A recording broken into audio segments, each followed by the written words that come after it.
تقوبزنا ሁለት የተሰፈረች ይመስላለች ሁለት ኪሎ ማለት ምን በሌትር ስንት ማለት ነው? አረ በሌትር 1 ሊትር ራሱ አትቆላት።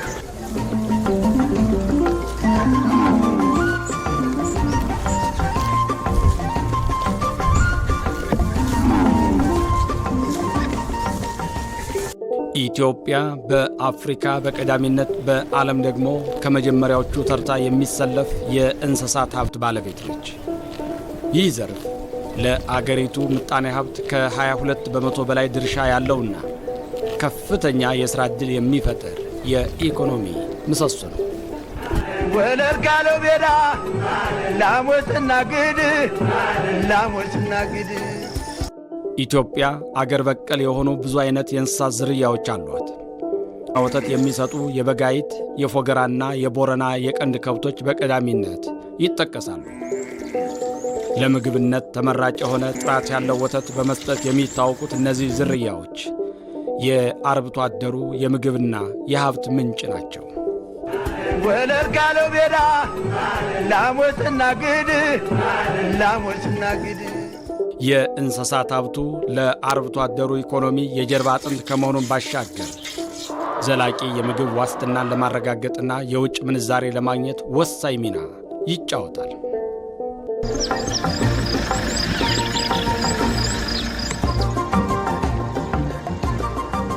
የቅቤ ምርት ሊሰጡ ይችላሉ።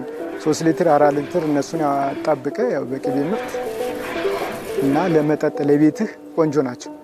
ላሞች እንኳን በፊተኛው ጊዜ የሚበሉት ሳር ደርቆሽ ነበር የሚበሉት። ሳር ይልቅጣሉ። ቅቤው እንኳን የተለየ ነበር ያን ጊዜ ነው። ከሚገርም ለህፃናት ጤንነት ደግሞ ፒውር የሚሆነው ያበሻ ላም ወተት ለጤንነት ራሱ ማለት ነው። ገጠር ላይ ከተማ ላይ ራሱ የሚፈልጉ ንጹህ ወተትና ፒውር የሆነ አላደ እንትናቸው ያበሻ ላሞች ወተት ከፈረንጆቹ ይመረጣል። እና ወተታቸው አሁን የፈረንጁና የሀበሻው ልዩነቱ ምንድን ነው? ያበሾቹማ ልዩነት አለው በጣም። ምንድን ነው ልዩነቱ? ልዩነቱ ቆንጆ ነው። ቅቤ ይወጣዋል፣ ጣዕም አለው። የአሜሪካኖቹ ብዙ ማለት የቅባት መጠናቸው የነኛ ከፍተኛ ነው። የወተቱ ጥራት በጣም ከፍተኛ ነው። ሌላው ቢቀር በበሽታ መቋቋም አቅም እንኳን ከነኛ ጋር ይገናኙ። እነኛ ከፍተኛ የሆነ የበሽታ መቋቋም አቅም አላቸው። ወለር ካለው ቤዳ ላሞትና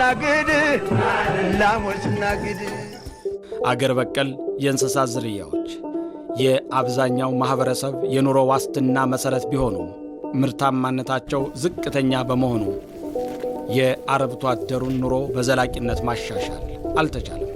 ለስጋ ካልሆነ በስተቀር እነሱ ለዚህ ለወተት ምናምን አይሆንም። ያበሻ ምን 2 ሊትር ቢታረቡ ማክሲመም 3 ሊትር ከፍተኛ ብታገኝባት ማለት ነው እንጂ ከዚህ አይዘሉ። ምርታማ አይደሉም። በቃ ለዚህ አካባቢ ምርታማ አይደሉም፣ አይጠቅሙም። ባዶ ከብት ነው እንጂ ምንም ወተት የምናገኘው ነገር የለም። ምክንያቱም ያው ዝርያት የተሻሻለ ዝርያት የሌለው በመሆኑ ያው ከብቶችን ያው ከጥንት አባቶቻችን እናቶቻችን የሰጡን እነሱን እያተካካነ የምንኖር እንጂ ሌላ የተሻሻለ ከብት የለንም። ያው ለሌትር ሰጣ ምንዋን ምናምን ሸፉና ወጪዋን ሰራተኛ ምናምን ሸፉና አትችልም። ዋነኛው ችግር የኛ ሎካል ብሪድ ነው አብዛኛው ቦታ ያለንና ያ የሎካል ብሪድ ደግሞ የሚሰጠው የወተት መጠን በጣም አናሳ ነው። አሁን ባለው ደረጃ በእኛ ከተማ ስታንዳርድ እንኳን ብንሄድ 2 ሊትር ነው ፐር ዴይ ከአንድ ላም የሚታለበው ሎካል ላይ ማለት ያበሻ ላም ሲሆን አሁን ላይ ባለው ሁኔታ ከ1 ሊትር ተኩል እስከ 2 ሊትር ነው በቀን ወተት የሚሰጡት አገረሰቦቹ ማለት ነው።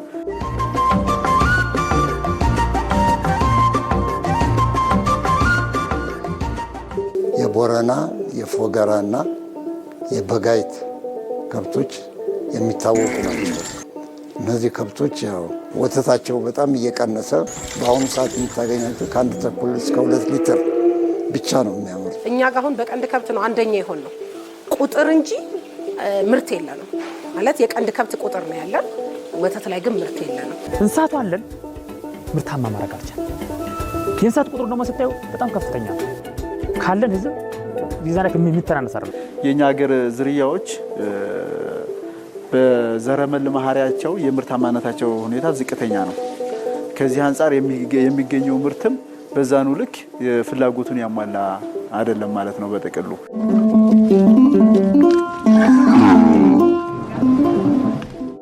ኢትዮጵያ በእንስሳት ሀብቷ በአፍሪካ ቀዳሚ ደረጃን የያዘች ሀገር ብትሆን በዘርፉ የምግብ ዋስትናዋን በራሷ አቅም ማረጋገጥ ባለመቻሏ አሁንም የእንስሳት ተዋጽኦችን ከውጭ ሀገር ለማስገባት ተገዳለች። በእውነቱ አንዳንድ ስታቲስቲክሶችን ስታይ የሚገርሙ ነገሮች አሉ። ለምሳሌ ዶሮ ስጋ፣ አሳ አለ፣ ዶሮ አለ፣ ወተት አለ። እነዚህ በሙሉ ኢምፖርትድ ይሆናሉ። ሌሎችም እንግዲህ ይሄ በጣም አሳሳቢ ነው። ሀብታችን እየጠቀምን አይደለም።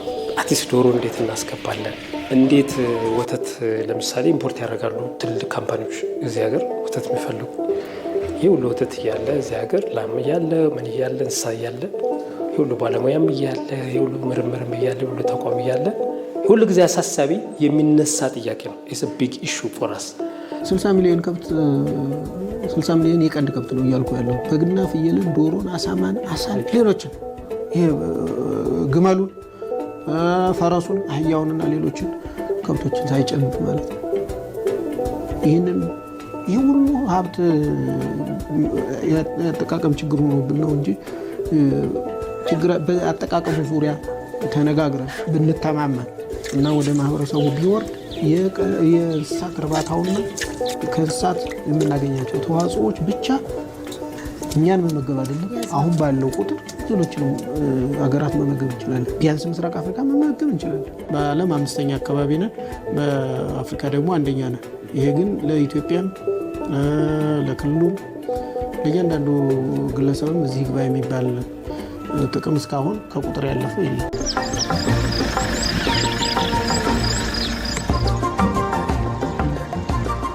ከጊዜ ወደ ጊዜ እያደገ የመጣውን የወተት ፍላጎት በራስ አቅም ለመሸፈንና በዘላቂነት የምግብ ዋስትናን ለማረጋገጥ ምርታማ የውጭ ዝርያዎችን ሙሉ በሙሉ ማስገባት አሊያም ከአገር በቀል ዝርያዎች ጋር ማዳቀል በፖሊሲ ተደግፎ እንደ አንድ አማራጭ ተወስዶ እየተሰራበት ይገኛል። ማዳቀል ምርታማነትን ይጨምራል።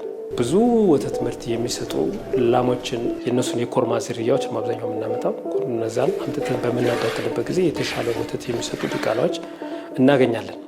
ይሄ ማዳቀል ማለት የምንለው ነው። የቦረና ብቻቸውን ወይም የፎገራ ብቻቸውን የበጋይትን ብቻቸውን በመረጣ ማሻሻል ጊዜ የሚፈጅ ነው። ከዚህ በፊትም ከ50 ዓመት ከ60 ዓመት በፊት ተሞክሮ ቶሎ ውጤት ያላመጣ በመሆኑ ያለው አማራጭ በአቋራጭ ማዳቀል ይመረጣል ማለት ነው። ሲዳቀሉ ግን በአማካይ 7 ከፍተኛ እስከ 13 እስከ 14 ሊትር ይሰጣሉ።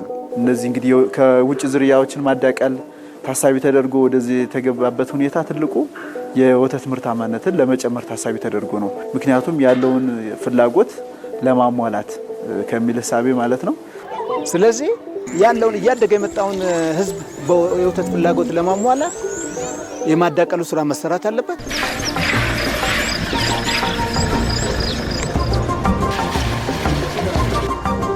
ከዚህ ከማዕከሉ ተነስተን እዛ ድረስ የተሻሻሉ ዝርያዎችን ይዘን እየሄድን የማሻሻል ስራዎችን እየሰራ ነው በማዳቀል። በዛም አሁን በእኛ የምርምር ውጤት ከ8 እስከ 10 ሊትር አድርሰናል። ያችን በማዳቀል ያገረሰቡን በማዳቀል ማለት ነው። አሁን ፕሮጀክት ሜርሲ ላይ የምናገኛቸው ዝርያ የጋይንትን ቦረናንና ፎገራ እናገኛቸዋለን። እነሱ እንዳሉ ተዳቅለው ነው ወደዚህ ወደ ማህበረሰቡ እየወረዱ ያሉትና በተወሰነ መጠን የወተት መጠናቸውን አሻሽለው ግን ሀገረሰብነታቸውን ሳይለቁ እንግዲህ ትሪት ለማድረግ ጥረት እየተደረገ ነው።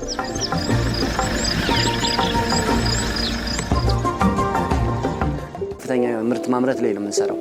ከፍተኛ ምርት ለማምረት ደግሞ ዋና የሚባሉት እነኚህ ሆልስቲያን ፍሪዚያን ወይም ደግሞ የውጭ ዝርያ ያላቸው ከፍተኛ ምርት የሚሰጡ ከጥራት ያላቸው ዝርያ ያላቸው ነው የምንይዘው አብዛኛ። ምክንያቱም እኛ ምርት ላይ ነው የምንሰራው። የአበሻ ከብቶች ቀርተው የአሜሪካ የተተኩበት ሂደት ስለሆነ ያለው ሙሉ ለሙሉ ወተት እየተገኘ ያለው እንደ ደብረ ብርሃን ከውጭ ዝርያ ያላቸው ከብቶች ነው። እስከ 30 ትሰጥሃለህ። እስከ 30 ሊትር ማለት ነው ከአማካይ በቀን። ያው ቻሌንጅም አለው፣ በዛ ልክ ፈተናም አለው። እንደ መኖ አመጋገብ ይለያል። ለምሳሌ ሲጨምርላቸው መኖ ይጨምራሉ፣ ሲቀንስባቸው ደግሞ ይቀንሳሉ። ለምሳሌ እቺ መሀላሽ ልጅ ወጋለችው ማለት ነው እስከ 25 ታለባለች። የውጪዎቹ ደግሞ እንደ ደመጠናቸው እስከ 52 ድረስ አለኛ ከተማ አስተዳደር ላይ ማለት ነው በቀን። ይሄን ስንል አሁን እዚህ ዛሬ ባለንበት ኢንተርፕራይዝ ላይ እስከ 30 ድረስ አለ።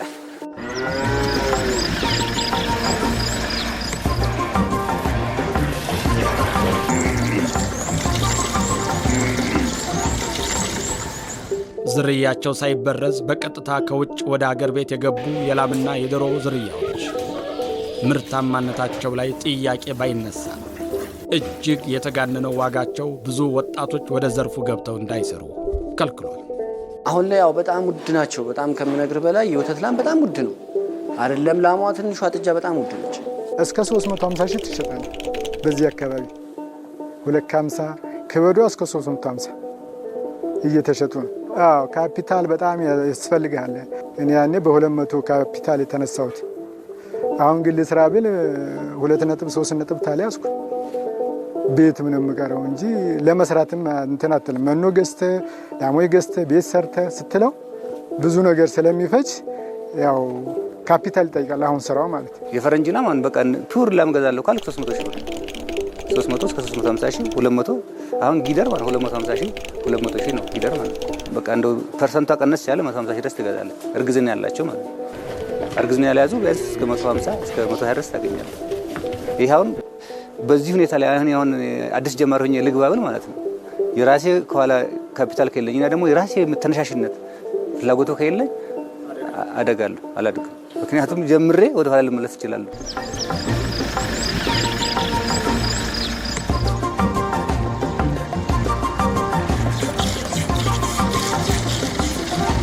እነዚህ የውጭ ዝርያዎች የተለጠፈባቸው የመግዣ ዋጋ የተጋነነ ከመሆኑ ባሻገር ጥራት ያለውና የተመጣጠነ መኖ የሚፈልጉ መሆናቸው በዘርፉ የተሰማሩ አርብቶ አደሮችን ለተጨማሪ ወጪ እያጋለጠ ይገኛል። አሁን ባለንበት ደረጃ ደግሞ 6686 ብር ደርሷል መኖ ራሱ ማለት ነውና በጣም ሀይ ነው። መኖ ዋጋ ጨምሯል። ግን ያው አሁን ጨምሯል ብለን ከዚህ ስራ ብትወጣ ስገባ ደግሞ በጣም አደጋ ነው። ፎርሽካ ምጥን ፋጉሎ እስከ 15 ኪሎ ልበላ ትችላል። 5 ኪሎ ያው ጧት ትበላለህ፣ ቀን 5 ኪሎ ማታ 5 ኪሎ ገለባው በመሃል አለ። ሌሎች ደግሞ ማጣፈጫዎች አሉ በመሃሉ። ይህንን ያው እንግዲህ በ49 ብር ስራው ምጥኑ 49 ብር ነው። ፋጉሎ ማን ፎርሽካው 28 ብር ነው አንዷ ኪሎ ማለት ነው። ይህን ስትሰራው ያው 900 ብር ምናምን ትበላለህ በየቀኑ። ለምሳሌ አንድ ላም እቻ አሁን ያልኩ 25 የምትታለው ማለት ነው በቀን 8 ኪሎ ነው የምትሰጣት ምጥን ማለት ነው። ምጥን ብቻ 8 ኪሎ ነው የምትሰጣት። ያ ደግሞ 8 ኪሎን በ40 ብር ማብዛት ነው በቀን ይሄን ታወጣለች በእርግጠኝነት ማለት። አሁን ለምሳሌ ድርቆሽ ትበላለች፣ ገለባ ትበላለች። ከዛ ውጪ ጨው አለ። አመጋገባቸው ራሱ ትንሽ ተቀነሰ። ዛሬ መመገብ ያለባቸውን ታላገኙ ነገ ዛሬ ሰጡ ነገ ሰጡ ተነገ ወዲያ ላይ ሰጡ ይችላል። ከዛ በተጨማሪ ደግሞ ወተት የሚታለቡት ላይ ስንመጣ ደግሞ የተመጣጠነ መኖ ደግሞ የወተታቸውን ግማሽ እንሰጣለን። ለምሳሌ 10 ሊትር የምትሰጥ 5 ኪሎ ግራም የተመጣጠነ መኖ በቀን ያስፈልጋታል ማለት ነው።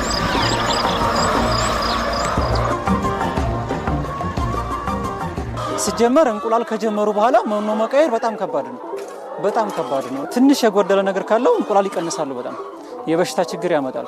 በጣም ከባድ ነው። እዚህ ላይ ጥንቃቄ ያስፈልጋል። ያንኑ የለመደችዋን በቃ ጥራት ያላትን ነገር ነው የምትበላ።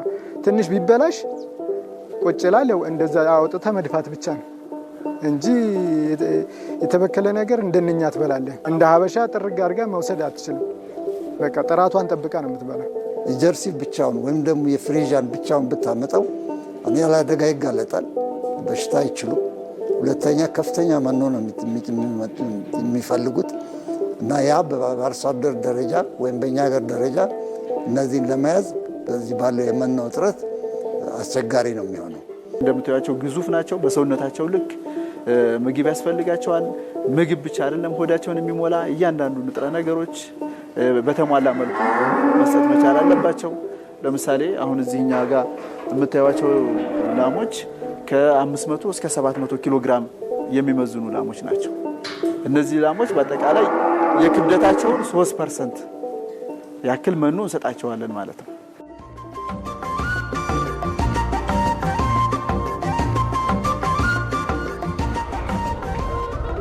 ዝርያቸው የተሻሻሉ የውጭ አገር ዶሮና ላሞች በምርታማነታቸው የሚታሙ ባይሆንም በሽታ የመቋቋም አቅማቸው ዝቅተኛ በመሆኑ ደጋግሞ የሚከሰተው ወረሽኝ እንስሳቱን ለሞት አርብቶ አደሩን ደግሞ ለኪሳራ እየዳረገ ይገኛል።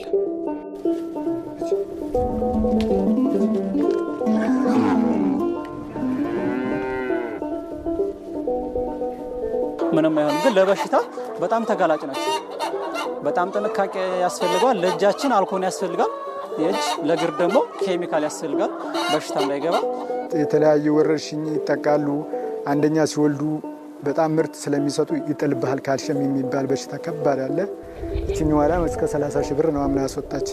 የሕክምና ወጪ ብቻ በቃ በሰው ኃይል በሐኪም ያው በሕክምና እንደ ግሉኮስ እንደ ሰው እየተሰጣት አድኗታል ያው ዶክተር እንጂ በጣም ከባድ ነው። ስራ ውስጥ ስገባ ተስፋ የሚያስቆርጣል። ግን ያው ቻሌንጁን ጠብቀ ስትሰራው ደግሞ አንዳንዴ ያስደስታል።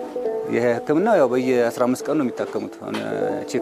ቼክ የሚያደርገናል ዶክተር ሸዋንጣሳ በየ15 ቀኑ መጥቶ ቼክ ያደርገናል። ጤንነታቸው ምንድን ላይ ነው ያለው፣ እንዴት ናቸው የሚለው ነገር አሁን ዛሬ መጥቶ ነው ሄደው እንደውም ጠዋት ላይ ቼክ አድርጎ ነው ሄደው። መጀመሪያ ከመኖሪያ ቤት ስንጀምር ስታንዳርዱን የጠበቀ መኖሪያ ያስፈልጋታል። ሲቀጥል የተመጣጠነ መኖ፣ ሲቀጥል ወቅቱን የጠበቀ የህክምና አገልግሎት። እንደዚህ በየ2 ወር የሚሰጥ ህክምና አለ፣ በየ3 ወር ትሪትመንት ማለት ነው። ሳምባ ምች እንደ ህፃን ልጅ ነው የሚያጠቃቸው። ከዛ ውጭ ሌላኛው የሚጎዳብን ላሞች ላይ አፍተግር የሚባል በሽታ ነው። አፍተግር ላይ ከደብረ ዘይቶች ጋርም ከሰበታዎች ጋርም በእርግጥ አውርተናል። ግን ደግሞ እኛ ጋር እስካሁን እንጠቀመው የነበረው የ4 አይነት ቫይረስ መከላከያ ነበር። በሽታው ግን 7 አይነት ነው። ስለዚህ የአንዱ እኛ ጋር ተጨማሪ ተከስቷል ማለት ነው እና በሰዓቱ ክትባት ማግኘት አልቻልንም። አምና ላይ በጣም ተጎድተናል። በዚህኛው ሙሉ የሚያስፈልጋቸው ንጥረ ነገርን ያሟላ የአመጋገብ ስርዓታቸው፣ የጤና አጠባበቃቸው፣ ይሄ ሀዝባንደሪ የምንለው የመኖሪያ ከንፋሳማና አጠቃላይ ሁኔታቸው ነገሮቻቸው በጣም ጥንቃቄ የተሞላበት ወይም ኢንቴንሲቭ በሚንለው ሲስተም ውስጥ አልፈው የመጡ ዝርያዎች ናቸው።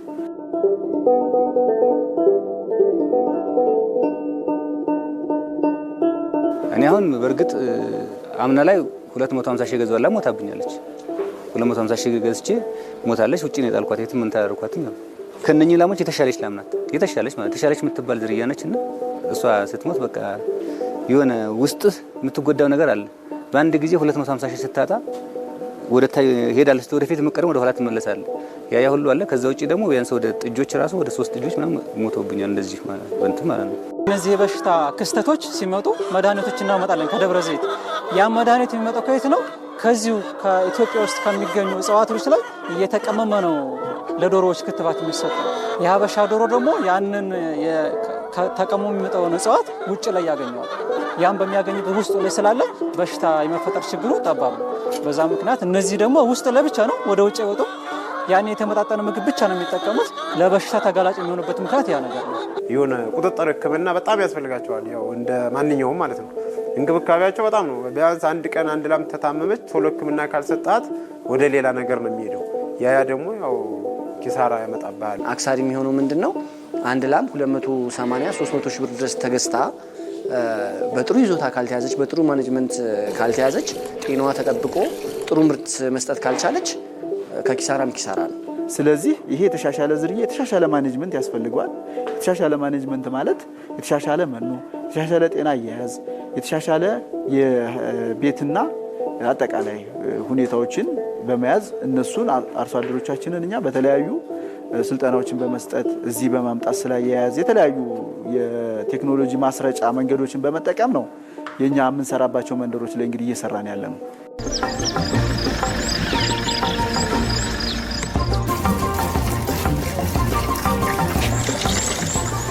በከተሞች አካባቢ በብዛት እየተመረተ ለተጠቃሚው የደረሰ የሚገኘው የወተትና እንቁላል ምርት የማህበረሰቡን ፍላጎት ለማርካት አይተኬ ሚና ቢኖረው የተጠቃሚው ምርጫ የአገር በቀል ዝርያ ምርቶች እንደሆነ ግን አምራቾችና ተጠቃሚዎች አልሸሸጉም።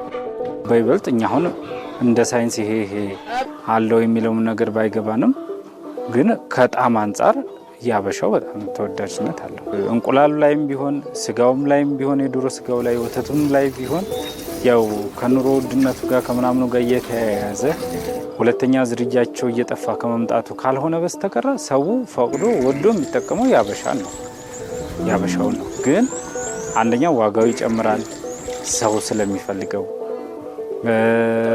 እጥረት አለ፣ እንደ ልብ ገበያ ላይ አይገኝም። ከዛ አንጻር ነው እንጂ ሰው ያበሻ ዶሮ አግኝቶ ቢገዛ ይፈልጋል። ጣዕምም በብዙ ነገር ልዩነት ስላለው አቀባበላቸው አሁን የዛኛው የሀበሻ እንቁላል ልዩነቱ ምንድነው?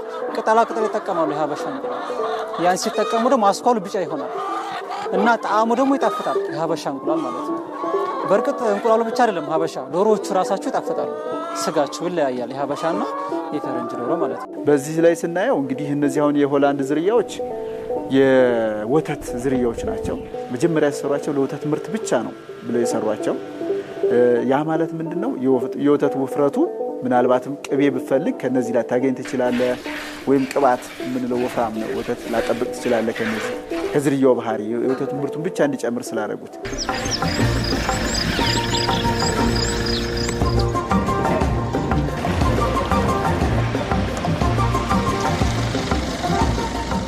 እንደ ፍላጎት ከሆነ ፍላጎታችን ያበሻው ነው። ግን በአካባቢያችንም በብዛት እየጠፋ ስለመጣ ያበሻው እየተጠቀምን ያለ ነው። ወደድንም ጠላንም በአቅራቢያችን የምናገኘው የፈረንጁን ስለሆነ ገበያም ስንወጣ በብዛት እየተሰራጨ የሚገኘው የፈረንጁ ነው።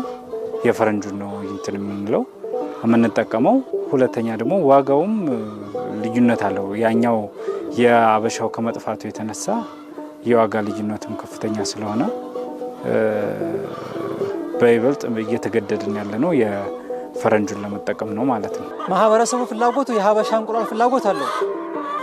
ይሄ ብቻ አልነበረም እኛ ፋርማችን ሌላ ቦታም አለን ፋርም እና ፍላጎቱ በጣም ሰፊ ነው የሀበሻ እንቁላል። የኛውን ለማቅረብ ቀደም እንዳልኩት ሞክረን ነበር፣ ግን አልቻልንም ያን ለማቅረብ።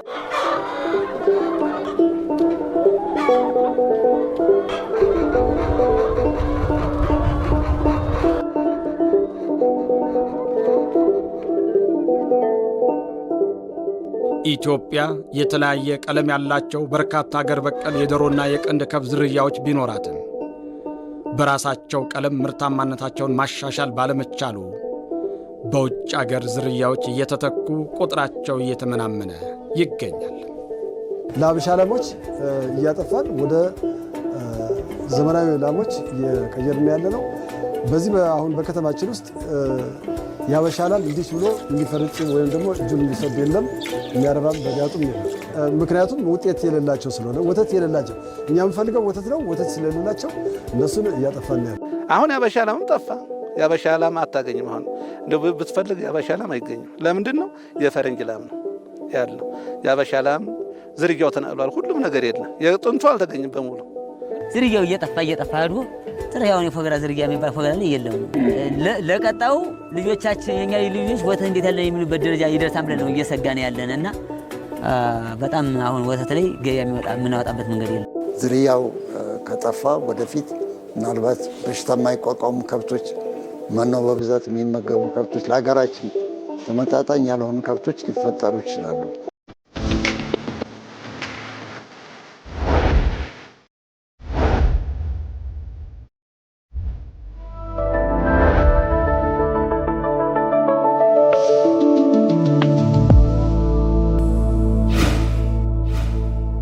በብዙ ነገሮች ያው እንደ ወረራ ሆኖ አሁን በዶሮና በወተት ነገሮች ላይ ተዋጽኦች ላይ አነሳን እንጂ በብዙ ነገሮች የውጭን ባህል እየተቀበልን የነበረን ማንነት እያጣን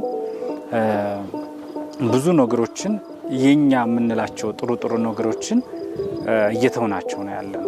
አርብቶ አደሩ ለአገር በቀል ዝርያዎች ጥልቅ ፍቅር ቢኖረው ምርታማነታቸው ተመጣጣኝና ተወዳዳሪ ባለመሆኑ በምርታማነታቸው የሚታወቁ የውጭ አገር እንስሳትን ለማርባት ተገዷል።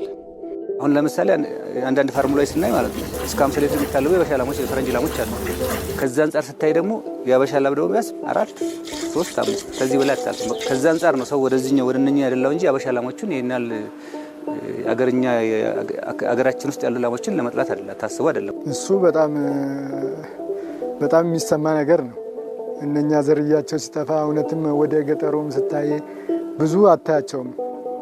አሁን የተዳቀለ ምናምን ነገር ነው ይዘው የሚታያቸው ማለት እንጂ አሁን በእውነት ምርምር ይዞ እነኛን ዝርያዎች በእነኛው ዝርያ ተሻሽለው ብታገኛቸው እውነት ደስ ይላል። ጠቃሚነታቸውን አሁን ለምሳሌ ዝርያቸው የኛም እኮ የተሻለ ተሻሽሎ በምርምርም ሆነ በምን ቢሰሩባቸው ከነኛ የተሻለ የሚሰጡበት ቦታ ላይ ሊደርሱ ይችላሉ።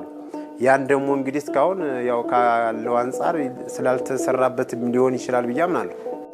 ወለር ካለው ቤዳ ላሞትና ግድ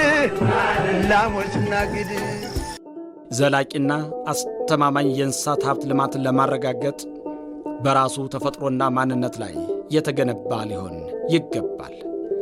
አገር በቀል ሀብቶችን ዝርያቸውን ጠብቆ ለትውልድ ማሻገርም አገራዊ ግዴታ ነው። እነኛም ተዳቅለውልን እኛ ወደኛ ቢመጡልን ደስ ይለናል። ግን ያው የኛም ተመራማሪዎች እኛ ለምን እንዳልሰሩበት አላቅም። ሰርተውበት ግን ወደኛ ቢያመጡልን እኔ ደስ ይለኛል። ለማላመድ ዝግጁ ነኝ እነኛን ማለት ነው። መጨረሻ ድረስ እስከ ዘረመል የሚደርሱ ምርምር ስራዎችን ተካሄዱ ለዚች ሀገር አስተዋጽኦ በሚያደርግ መልኩ ግን እየተካሄደበት አይደለም። የሀገረሰብ ወይም ደግሞ የአካባቢ ላሞች እንደነ ፎገራ እንደነ ሆሮ ወደ ሰሜን ደግሞ እንደነ ባርካ የሚባሉ አሉ። እንዲሁም ደግሞ ወደ መተማ አካባቢ እንደ ማህበረሰብ ስላሴ የተሻሉ የወተት ምርት አንጻራዊ የተሻሉ የሚባሉ ላሞች አሉና እነሱን በቴክኖሎጂ አስደግፈን የኛን የሀገረሰብ ላሞችን ማሻሻል አልቻልንም። ወለር ካለው ቤዳ ላሞትና ግድ አገር በቀል ዝርያዎችን ለመጠበቅና ዝርያቸውን ለማሻሻል ተብሎ በአገር አቀፍ ደረጃ የተቋቋሙ ማዕከላትም በሰው ኃይል በቴክኖሎጂና በፋይናንስ አቅማቸው ጥያቄ የሚነሳባቸው በመሆኑ በመረጣም ይሁን በዘረመል የተሻሻሉ ዝርያዎችን ያፈልቃሉ ተብሎ አይጠበቅም። የሀገራችንን ዝርያዎች ወይም የሀገራችንን ዘረመል መጠበቅ ተገቢ ነው። ይህንን አምንበታለሁ እኔም። ነገር ግን ይሄ ምርምር ማዕከል በማንዴት ወይም በባለቤትነት እንዲሰራ ተብሎ የተሰጠው የመንዝን በግ ዝርያ መጠበቅ በበግ ላይ ነው ትኩረት የሚያደርገው ማለት ነው። አሁን አንዳሳ ፎገራን ለመጠበቅ ጥረት እያደረገ ነው። ነገር ግን እኔ እስከተረዳሁት እጅም እስካየሁት ድረስ የሚመጥን ነው ወይ ለፎገራ ዝርያ ጥበቃ የሚለው ለእኔ ጥያቄ ነው። ቻግኒ አንዳሳ እነሱ ትልልቅ ፖቴንሻል ያላቸው ራንቾች ናቸው። ግን ትኩረት ተሰጥቷቸዋል ወይ? ኢንቨስት ተደርጎባቸዋል ወይ? በሚጠበቀው ደረጃ እነዛን ዝርያዎች ለመጠበቅ በሚያስችል አቅም ደረጃ ተደራጅተው ኢንቨስት ተደርጎባቸዋል የሚለው ጥያቄ መነሳት ይችላል እና በጣም አሳሳቢ ነው ይሄ ጉዳይ ማለት ነው። በተለይ የጥበቃው ጉዳይ እና እነዚህ ዝርያዎች የሚጠቅመን የቦረናም ዝርያ አለ ለምሳሌ በዛም ያለው ጥበቃ ሁኔታ አቅሙ ዝቅተኛ ካለው ፖቴንሻል መደረግ ከሚገባው በታች ነው የሚደረግ ያለውና ለነዚህ ራንቾች ከፍተኛ ትኩረት ሊሰጣቸው ይገባል፣ ኢንቨስት ሊደረግባቸው ይገባል። ከነኚህ የሚወጡ የተሻሉና ቤስት ፐርፎርም የሚያደርጉ ወይም ደግሞ ጥሩ አፈጻጸም ጥሩ ብቃት ያላቸውን የፎገራ ኮርማዎች ወደ አካባቢው በተለይ በተፈጥሮ የሚኖሩበት አካባቢ በማሰራጨት ያንን ወደ ኋላ የመመለስ ስራ ጎን ለጎን እየተሰራ ነው። እንኬዝ አሁን እነዚህ ዝርያዎች በበሽታ ቢጠቁ አውቶማቲካሊ ዜሮ ነው የሚሆኑትና ወደኛ መመለሳችን ስለማይቀር እነዛን አቆይቶ መጠቀም ያስፈልጋል። እሱ ላይ ሰፊ ስራ ይጠበቃል። እሱ ላይ መስራት እንዳለብን ይታመናል። እየተንቀሳቀስን ነው። እነዚህ ከብቶች ከጠፉ ነገ አናገኛቸው። ዝርያ የመጠበቁ በጣም አደጋ ላይ የወደቀ ነው ያለው።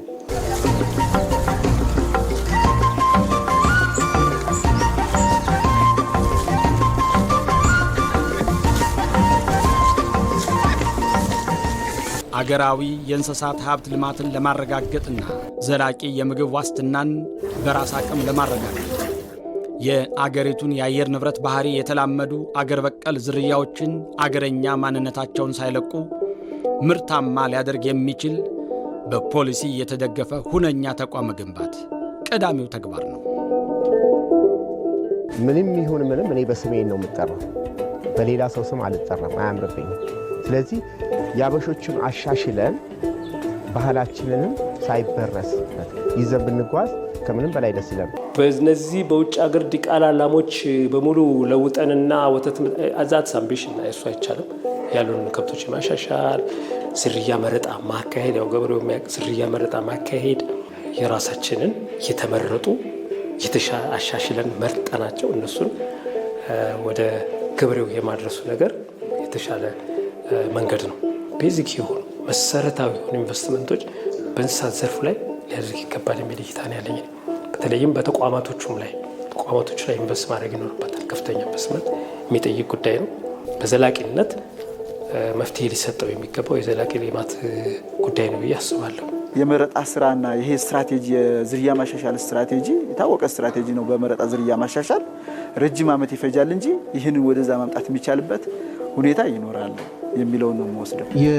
የበሽታ መከላከል ሌሎችን ችግሮችን ድርቁንም ብርዱንም የመቋቋም አቅም ያላቸው ከብቶችን እዚሁ ላይ መፍጠር እንችላለን። ይህን የምናደርገው ግን እንዳልኩ አሁንም ገበሬው ተሳታፊ ሲሆን ብቻ ነው። ፖለቲካሊ ባመጣ ነው በሆይ ሆይ ባመጣ ነው ግን ብላንኬት ወይም በአጠቃላይ ከምዕራብ ጫፍ እስከ ምስራቅ ጫፍ ከደቡብ እስከ ሰሜን ጫፍ በአንድ ጊዜ አድርገን እናስቀጥላለን ቢባል አንችልም። ለምን? ተደራሽ ማድረግ የምንችልበት ኢንፍራስትራክቸር ስለሌለ።